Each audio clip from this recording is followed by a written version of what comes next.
Bonjour à tous et bienvenue. Alors, nous sommes à Saint-Quentin-Fallavier, au siège de Thermador Group. À mes côtés, Guillaume Robin, son président directeur général, et Patricia Mavigné, qui est la directrice générale déléguée et plus particulièrement chargée des finances. Tout à fait. Bonsoir. Donc, nous sommes très heureux de vous retrouver pour parler plus précisément des résultats semestriels qui ont été j'allais dire excellent, le mot est faible, mais ça nous reviendrons. Historique, c'est le moins qu'on puisse dire. Alors historique, c'est intéressant parce que on était venu il y a un an, si ma mémoire est bonne, pour parler des résultats du premier semestre 2020. Nous sortions de une période de premier confinement. Nous ne savions pas, mais nous rentrions dans la deuxième. Et finalement, rien ne s'est passé comme prévu. L'activité économique a redémarré très fort grâce à la capacité de résistance et de rebond des entreprises, aux efforts colossaux que les gouvernements en France et ailleurs en Europe et partout dans le monde ont fait pour permettre à l'activité économique de tenir. Et bien évidemment, ça s'est retrouvé dans les comptes des entreprises, des résultats qui ont été très bons, alors à des degrés divers, hein, mais dans l'activité de Thermador Group, qui, je vous le rappelle, est un distributeur spécialisé dans le domaine des fluides, des pompes, enfin tout ce qui touche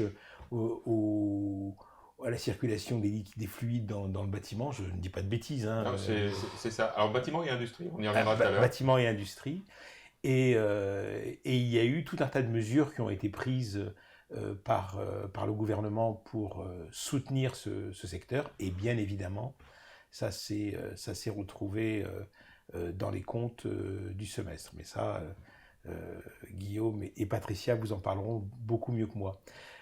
D'un point de vue plus général, qui vous touche aussi, vous, actionnaire individuel, ça s'est aussi retrouvé sur le cours de bourse de l'action Thermador, qui a connu une très belle année, hein, près de 50% à ce soir, 47% si j'ai bien lu les chiffres tout à l'heure. Bon, c'est très très bon, mais aussi beaucoup de valeurs moyennes ont eu des performances similaires. En tout cas, ce qui est clair, c'est que Thermador Group maintenant est beaucoup plus dans les radars des investisseurs, des actionnaires, des analystes. Hein. C'est une valeur qui est dans la capitalisation boursière est proche du milliard d'euros. Donc on change de... d'un point de vue purement boursier, purement de marché, c'est une valeur qui est en train progressivement de changer de groupe. Je me souviens des premières réunions d'actionnaires que nous faisions il y a un peu plus de 10 ans. C'est plus du tout du même niveau. Mais peut-être, Guillaume, avant qu'on parle des résultats semestriels, peut-être que vous pourriez très rapidement faire une petite présentation du groupe pour les quelques internautes qui ne vous connaissent pas. Oh, il y en a sans doute qui ne nous connaissent pas, puisqu'il y a eu beaucoup de nouveaux actionnaires individuels cette année. Donc, rapidement, Thermador Group est une société qui est issue d'une société originelle qui s'appelle Thermador, et qui, en 1968, a décidé d'importer des produits de chauffage et de les vendre à des grossistes en France. Donc, une société de distribution qui vend à des grossistes. Le business model est resté le même, sauf qu'aujourd'hui, on a 17 sociétés qui ont dupliqué le modèle Thermador pour certaines d'entre elles, d'autres qui sont venues nous rejoindre par des opérations de croissance externe. Et ces sociétés sont spécialisées à peu près toutes dans la circulation des fluides, comme je le disais tout à l'heure, dans le bâtiment, mais également dans l'industrie. Donc tout ce qui est autour de l'eau, de l'air dans le bâtiment nous intéresse, en tant qu'accessoiriste. Hein. Chauffage, eau sanitaire, circulation d'air, de manière générale, mais également circulation des fluides dans l'industrie, avec des gammes assez étendues de robinetterie industrielle, manuelle, motorisée, et aussi beaucoup d'accessoires autour de ça. Une activité pompe domestique dans laquelle nous touchons des marchés comme le relevage d'eau usée, l'arrosage, mais également la piscine. Et puis une activité gros outillage, air comprimé, donc des compresseurs d'air, des coupes électrogènes, des postes de soudage, des nettoyeurs de pression, essentiellement ou majoritairement dans le canal grand public, mais également dans le canal professionnel. Alors, nous avons plusieurs canaux de distribution, mais les plus importants, le canal professionnel, qui est le premier canal du groupe. Nous vendons à des grossistes qui eux-mêmes s'adressent à des professionnels, mais également un canal grand public, puisque nous vendons à des grandes surfaces de bricolage qui elles-mêmes s'adressent à des particuliers. Et ça nous permet d'être très connectés à la vie réelle, puisque nous voyons l'activité des artisans, nous voyons l'activité des particuliers, et Dieu sait si pendant cette crise, elle a bougé. Voilà, on est une société ancrée dans la vie réelle, à la fois en France et aussi en Europe et un petit peu en Afrique, en quelques mots. Très bien, alors justement, on a un temps relativement limité, puisqu'on veut garder du temps pour les questions-réponses que vous pouvez poser en ligne et auxquelles nous répondrons à la fin de cette présentation. Cette présentation qui est consacrée au résultat semestriel que vous avez publié il y a peu de temps et des résultats 2021. Franchement, Guillaume, au mois de décembre ou au mois de janvier 2021, vous y attendez ? Alors pas du tout. Je pense que tous les budgets que nos patrons de filiales ont fait étaient totalement faux. Heureusement qu'on les a pas publiés parce que on se serait couvert de ridicule. Et donc on a véritablement fait des scores qui étaient inattendus. Alors quand je discute avec des collègues patrons de sociétés cotées, on n'est pas les seuls à s'être trompés, donc ça rassure. Et quand c'est dans ce sens-là, on arrive toujours à s'adapter. Et d'ailleurs, je pense qu'avant de rentrer dans les chiffres, c'est peut-être l'occasion de saluer notre personnel, hein, parce qu'on parle beaucoup de RSE, mais dans les RSE, il y a le social. Et notre personnel est quand même le ferment de notre réussite. Hein. Sans eux, il ne se passe rien. Patricia, tu peux peut-être dire un mot de notre personnel qui est notre première richesse ? Tout à fait, puisque maintenant on a donc une équipe à travers la France et l'Europe et un petit peu en Chine. Donc on a plus de 680 personnes, salariés qui nous ont rejoints et fait confiance. On a la particularité d'avoir une ancienneté forte, donc à plus de 10 ans d'ancienneté.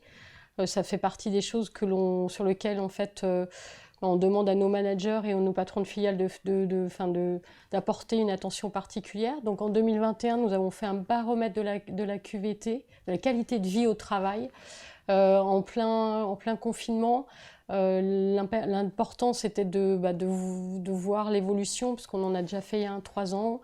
Et ça fait partie des choses importantes pour nous, pour préserver nos équipes, pour les conserver, pour continuer de les former. Et ça fait effectivement partie de la valeur du groupe.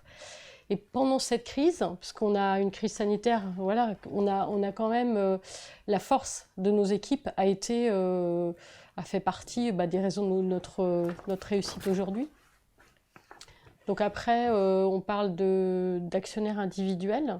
Parmi nos salariés, nous avons quand même plus de 9,1% d'actionnaires de salariés qui sont actionnaires, donc salariés ou salariés retraités. Donc ça fait partie aussi de l'ADN du groupe, puisque depuis 2001, on travaille sur des plans de fonds communs de placement pour pouvoir privilégier l'actionnariat salarié via un fonds commun et puis l'actionnariat salarié en direct. D'ailleurs, avant de passer aux chiffres, il faut quand même rappeler que Thermador Group se distingue de beaucoup de sociétés en matière d'actionnariat, puisque vous avez, je crois, aux alentours de 40% de vos actionnaires qui sont des actionnaires individuels. Oui, parfaitement, et on en est très fiers, puisque ça a été une des motivations premières de notre fondateur quand nous sommes introduits en bourse en 87. Modestement, notre fondateur voulait copier le modèle de l'air liquide, au moins en matière de suivi actionnarial, et donc nous sommes tout de suite intéressés aux actionnaires individuels. On le fait toujours, c'est d'ailleurs pour ça qu'on travaille avec la F2IC, et ça représente 40% du capital aujourd'hui. Alors à l'intérieur de ces 40%, on a des actionnaires tout à fait particuliers, puisqu'on a nos fondateurs qui sont encore présents et qui représentent tous ensemble un petit peu moins de 12%. Et puis on a des salariés retraités, qui représentent 4%, mais qu'on considère comme des actionnaires individuels. Et tout le reste, ce sont des actionnaires comme vous, qui nous ont rejoints au fil des années, sans doute séduits par la résistance du modèle, le dividende qu'on n'a jamais baissé depuis l'introduction en bourse, et nous sommes assez fiers de ça, même pas pendant les crises. Voilà, je pense une communication assez soutenue auprès d'eux. Voilà, c'est un particularisme. Alors c'est vrai qu'on fait un peu la course avec Air Liquide pour savoir qui a le plus d'actionnaires individuels. Je pense qu'on n'est pas du tout... C'est vous, à 40% c'est vous. Voilà, Oui. en Mais nombre, c'est beaucoup pourcentage. moins. Voilà. En En nombre, c'est pourcentage. beaucoup moins, puisque c'est à peu près 6300, je crois. D'accord. Bon, on va peut-être rentrer dans le vif Ouais. du sujet et parler des résultats semestriels historiques. Avec plaisir, et sur cette première diapo, vous voyez apparaître un tableau simplifié de notre lettre aux actionnaires. Alors, dans notre lettre aux actionnaires numéro 103, qu'on envoie et qui est disponible sur le net, vous avez la situation de toutes les entreprises du groupe. C'est un tableau qui prend quasiment une page, mais ça permet de bien rentrer dans le détail. Là, nous avons simplifié et en 2 catégories, les sociétés qui vendent à l'activité grand public et celles qui sont dans le domaine de l'activité B2B. Donc on vend à des grossistes qui eux-mêmes vendent à des artisans. Et vous voyez quelque chose d'absolument remarquable, sans rentrer trop dans le détail des chiffres. La dernière colonne nous montre que par rapport à 2019, parce que finalement c'est le meilleur repère qu'on puisse avoir aujourd'hui, nous sommes en progression organique, on va dire à périmètre constant, de 30%. On va dire simplement 2 fois 15, hein. Et ce qui est dans nos métiers assez traditionnels, proches de la vie réelle, tout à fait exceptionnel, faire une croissance aussi forte. Une bonne année pour vous, c'est une croissance organique de combien de pourcents? Quand on est sur des croissances organiques de 6-7%, c'est déjà des bonnes années qui sont bonnes pour le groupe, maîtrisées, et qui génèrent pour nos actionnaires un rendement tout à fait satisfaisant à longue échéance. On n'en a pas parlé, mais on peut en dire un mot maintenant. Ceux qui nous ont suivis sur des périodes de 10-15 ans ont eu des rendements annuels d'environ 14-15%. Donc la machine tourne bien, même avec des niveaux de croissance relativement modérés. Il est clair qu'on verra tout à l'heure sur l'impact que ça a sur les résultats, ce type de croissance exceptionnelle. On reste dans un... pour ceux qui nous découvrent aujourd'hui, ne pensez pas que nous faisons 15% de croissance tous les ans depuis 10 ans. Donc, on est dans une période exceptionnelle. Sourions, profitons-en. Et je pense que dans ces périodes chaotiques et difficiles, le fait que nous ayons, Patricia l'a dit, des équipes solides, fidèles, compétentes, nous permet de passer ces périodes. La force de notre stock est là aussi. On pourra en parler après. Donc peut-être qu'on peut passer sur les principaux événements, on va dire. Ah oui, là il y a une petite, excusez-moi, j'allais un petit peu vite, une photographie de la croissance organique du groupe sur plusieurs trimestres.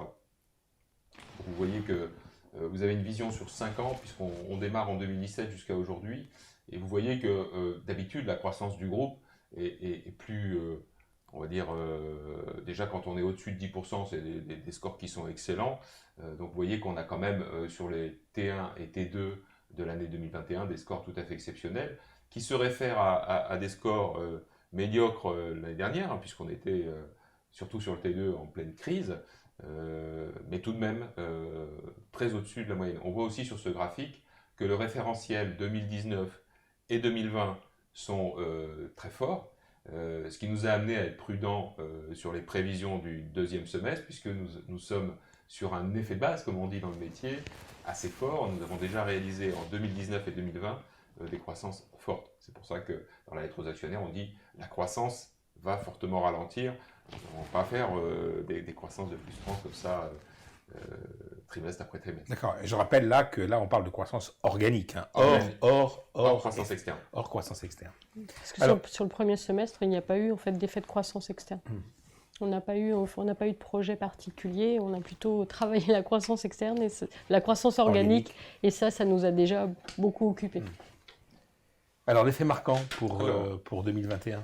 L'effet marquant, et je pense que c'est très important de souligner ce qui est structurel et ce qui est conjoncturel, parce que ce qui vous intéresse en tant qu'investisseur long terme, c'est l'effet structurel.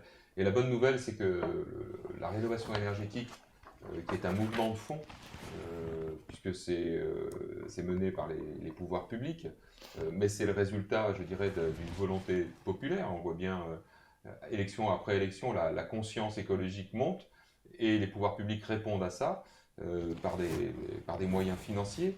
Aujourd'hui, les moyens financiers qui sont mis en France et en Europe, mais ce qui nous concerne, on est plus concerné par la France sur ce marché-là, ce sont des moyens colossaux, ça se chiffre en milliards d'euros, sous différentes façons. MaPrimeRénov', qui est une prime qui sort de la poche du gouvernement, enfin des pouvoirs publics, donc de vous, des contribuables, et les C2E, qui sont des crédits qui sortent de la poche des sociétés productrices d'énergie. L'un plus l'autre, ça permet aux particuliers de faire de la rénovation énergétique à moindre coût, et donc ça a véritablement boosté tous les systèmes de chauffage par énergie renouvelable, pompe à chaleur, chaudière à combustible solide, chauffage solaire, tout ça, ça s'envole. Et fort heureusement, dans le groupe Thermador, on a une société, la société historique, livre des accessoires dans ces systèmes-là, et suit le marché, voire le devance, avec une offre tout à fait complète, et donc profite de ça. Et vous le verrez, c'est la société Thermador, la première société du groupe historiquement, qui aujourd'hui s'envole en chiffre d'affaires, parce qu'elle est vraiment dans le cœur de cette révolution. MaPrimeRénov', il y a des échéances enfin, est-ce que le gouvernement a fixé une date limite pendant laquelle on peut y avoir accès ou... Ça a été vrai par le passé, mais là, le mouvement est tellement politique que les pouvoirs publics parlent d'une perspective de plus de 5 ans, mais je pense que ça va aller au-delà même, parce qu'on se rend compte que si tous les bâtiments en France étaient... oui, en Europe, on parle de plusieurs millions de bâtiments à rénover. À rénover, pour des résultats sur l'impact CO2 très fort, puisque ça fait partie des moyens, les moyens de chauffage font partie des sources d'émissions de CO2 extrêmement importantes. Donc une forte motivation, on va dire, d'une manière générale. Un autre phénomène qui va... Oui, Patricia. La C2E, en fait, ça a été voté il y a un budget qui a été voté jusqu'à 2025. Donc ça nous donne en fait les perspectives sur plus long terme. Et ça, c'est encore des milliards. Voilà. Donc il y a vraiment c'est vraiment une évolution. C'est une tendance. On n'est plus dans la conjoncture, là. On est vraiment dans la structure. Dans le structurel, C'est ça qui est important de souligner. Et c'est vrai que pour Thermador, ça permet à cette filiale de s'inscrire dans la durée, avec des partenariats avec des fournisseurs. Et puis aussi, on parlait des équipes, de renforcer son équipe pour pouvoir assurer une croissance aussi forte. Donc ça, c'est la très très bonne nouvelle. Et je dirais...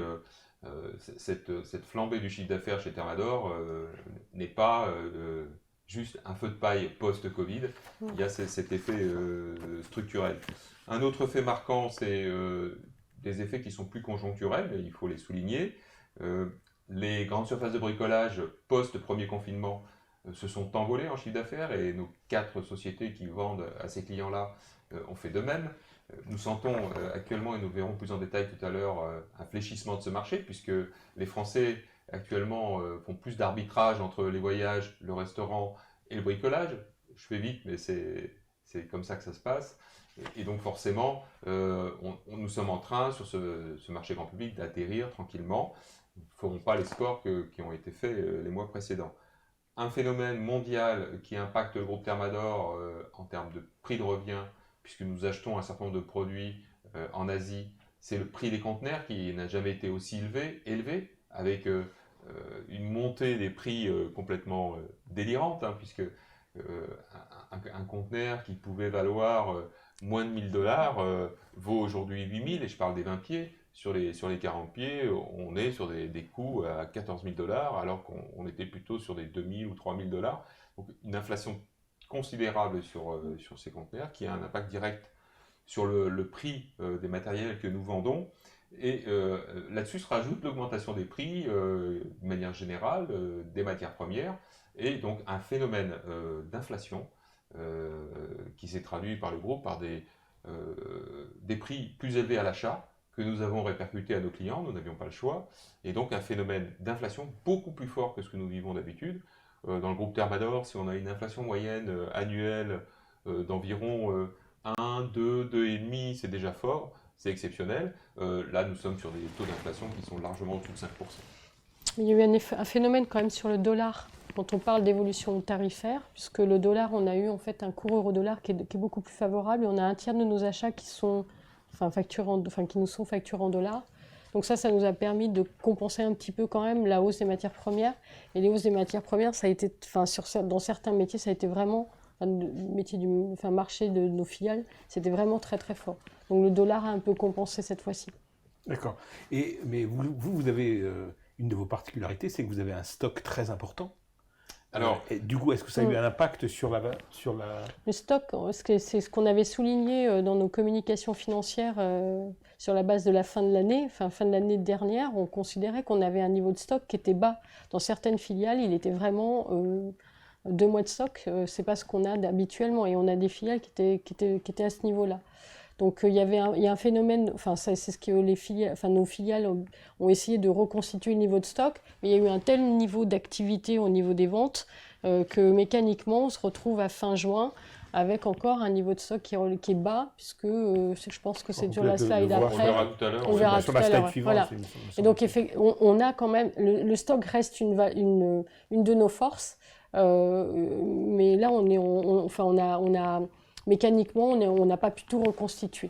Mais par contre, mécaniquement également, puisqu'on valorise notre stock à un prix moyen pondéré, on a bénéficié d'un prix moyen on a absorbé une partie des hausses. Et voilà, donc dans la marge à fin juin, on a cet effet favorable pour l'instant. D'ailleurs, on voit des éléments de stock sur la prochaine diapositive. Je pense qu'on va passer sur le... Et on voit que le stock en nombre de jours passe de 173 jours à 142. Ça, c'est le résultat de cette croissance inattendue. Quand la croissance est inattendue, nos services achats, même s'ils sont réactifs, se sont fait un petit peu prendre de vitesse, mais nous ne sommes pas les seuls, puisque les fabricants se sont fait prendre de vitesse, nos concurrents. Et ce que vous disiez, Aldo, est exact. Nous avons plutôt des stocks élevés par rapport à nos concurrents, et on pense que pendant cette période, nous avons, même si notre service s'est quand même dégradé, il faut le dire, et on s'en excuse auprès des clients qui peuvent nous regarder ce soir, nous avons quand même eu un service, je pense, au-dessus de celui de nos concurrents, ce qui nous a permis de grignoter quelque part de marché au passage. Donc un stock qui baisse, on le verra aussi, l'impact sur la trésorerie, là, qui est plutôt positif. Et puis, un dernier phénomène conjoncturel, c'est des achats de précaution de la part de nos clients. Parce que quand, mettez-vous à la place des grossistes, ils reçoivent à la fois des hausses de prix, des annonces de hausse de prix, et on leur dit attention, il y a des tensions sur les délais. Les grossistes, certains de nos clients grossistes ont pris les devants et ont fait, on va dire, des commandes de précaution que nous avons honorées quasiment en totalité. Dans certains cas, quand nous avons estimé que c'était excessif, on a fait des arbitrages, mais on a essayé d'en faire le moins possible. Mais toujours commercialement. Oui. Voilà. Ce qui fait que dans le chiffre fin juin, on a quand même un petit peu de chiffre qui est artificiel, et on a bien voulu le dire en toute honnêteté vis-à-vis de nos investisseurs, chiffre un petit peu artificiel. Dans la diapo suivante, je précise que toutes ces diapos, vous les retrouvez sur le site internet du groupe, puisque la présentation qu'on vous fait ce soir, elle a déjà été diffusée. Vous la retrouverez, mais c'est que ce soir, c'est une manière un petit peu plus détendue de le faire. Mais vous retrouverez ces diapos sur le site internet. Là, la diapo suivante, c'est une diapo un petit peu plus précise sur 2 canaux de distribution qui sont le canal de distribution des grossistes en sanitaire chauffage, représenté par une organisation qui s'appelle la FNAS. Et vous voyez l'activité de nos clients depuis mars 2020 jusqu'à aujourd'hui. Donc 3 mois en rouge et tout le reste en vert. Les grossistes sanitaires chauffage voient la vie en vert depuis la fin du premier confinement, et tout particulièrement depuis le début de l'année, puisque vous voyez des scores en février, mars, avril totalement étonnants. Oui, enfin là c'est la variation par rapport au même mois l'année dernière. Donc mars-avril, c'est un peu normal. Oui, mais on voit tout en haut de la diapositive que la FNAS annonce une progression depuis l'année dernière de 32%, qui est largement au-dessus de la baisse. Donc il y a quand même une forte activité. Et sur la ligne qui est en dessous, qui s'appelle Brico-Brief, ça représente l'activité grand public. Donc l'activité grand public a fortement chuté les 2 premiers mois de cette crise, et ensuite s'est envolée. Et c'est ce que je disais tout à l'heure, depuis 3 mois, atterrit gentiment. Hein. Alors c'est pas du tout la catastrophe, mais on sent